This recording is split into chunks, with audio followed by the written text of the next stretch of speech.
Bismillahirrahmanirrahim. Assalamualaikum warahmatullahi wabarakatuh. Perkenalkan, nama saya Ahmad Maulidin. Saya mahasiswa Pasca Sarjana PGMI di UIN Maulana Malik Ibrahim Malang dengan NIM 210103210021. Pada kesempatan kali ini, saya akan mempresentasikan materi tentang evaluasi dan pengambilan keputusan pendidikan. Adapun subpembahasannya yakni evaluasi pendidikan dan pengambilan keputusan pendidikan. Evaluasi berasal dari bahasa Inggris evaluation, yang berarti tindakan atau proses untuk mengetahui nilai suatu hal. Menurut Guda and Lincoln, evaluasi adalah suatu proses yang sistematis dan berkelanjutan untuk menentukan kualitas daripada sesuatu.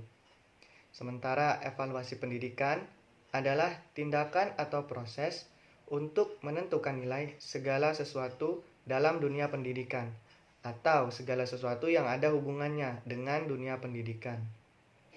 Nah, sementara pengambilan keputusan pendidikan memiliki arti upaya untuk memilih dan menetapkan suatu alternatif rumusan yang dianggap paling tepat dari beberapa alternatif yang menyangkut kegiatan belajar mengajar.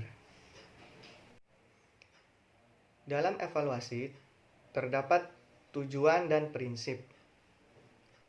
Evaluasi bertujuan untuk mendapatkan informasi yang akurat mengenai tingkat pencapaian tujuan instruksional oleh siswa, sehingga dapat diupayakan tindak lanjutnya.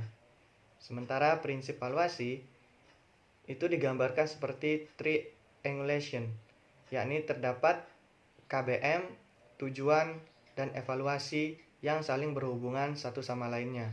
Seperti contohnya, tujuan dengan KBM. Adapun ketika melakukan kegiatan pembelajaran, harus merujuk pada tujuan yang sudah ditetapkan. Sementara ketika evaluasi dan tujuan itu dapat diketahui telah sampai mana tujuan yang ditetapkan, apakah dikatakan berhasil atau tidak berhasil. Itu bisa melalui proses evaluasi. Selanjutnya kita akan membahas tentang pengambilan keputusan dalam pendidikan. Nah, yang pertama adalah model-model pengambilan keputusan pendidikan. Ada 3 model-model dalam pengambilan keputusan. Yang pertama adalah model rasional, yang kedua model politikal, dan yang ketiga model proses. Model rasional adalah model yang dilakukan jika tingkat ambiguitas atau konflikitas sasaran maupun tingkat ketidakpastian teknis rendah. Nah, maka pilihan dipermudah oleh kinerja program dan standar operasional yang disusun menurut aturan keputusan. Sementara model politikal adalah model yang dilakukan ketika tujuan diperebutkan oleh berbagai kelompok kepentingan. Nah, keputusan dari tindakan merupakan hasil tawar-menawar antar pemain yang mengejar kepentingan. Kemudian yang terakhir adalah model proses. Model proses adalah model yang dilakukan ketika tujuan atau sasaran bersifat strategis dan jelas, tetapi metode teknis untuk mencapainya tidak pasti. Pengambilan keputusan menjadi proses dinamis yang ditandai dengan banyak interupsi dan iterasi. Selanjutnya adalah jenis-jenis pengambilan keputusan. Jenis yang pertama adalah pengambilan keputusan otoritatif. Maksudnya pengambilan keputusan pendidikan yang dilakukan oleh suatu pihak yang memiliki kekuasaan di institusi pendidikan. Selanjutnya, pengambilan keputusan secara pribadi, yakni pengambilan keputusan dalam pendidikan yang dilakukan oleh individu atas nama pribadi.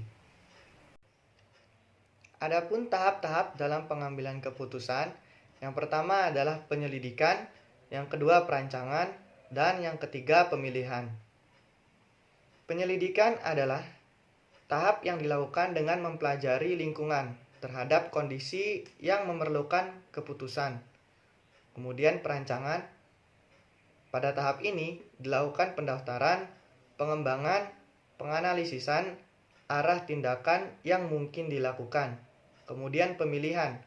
Pada tahap yang terakhir ini dilakukan kegiatan pemilihan arah tindakan dari semua yang ada. Kemudian dilakukanlah penerapan setelah tahap pemilihan. Mungkin itu saja yang dapat saya sampaikan. Kurang lebihnya mohon maaf. Wassalamualaikum warahmatullahi wabarakatuh.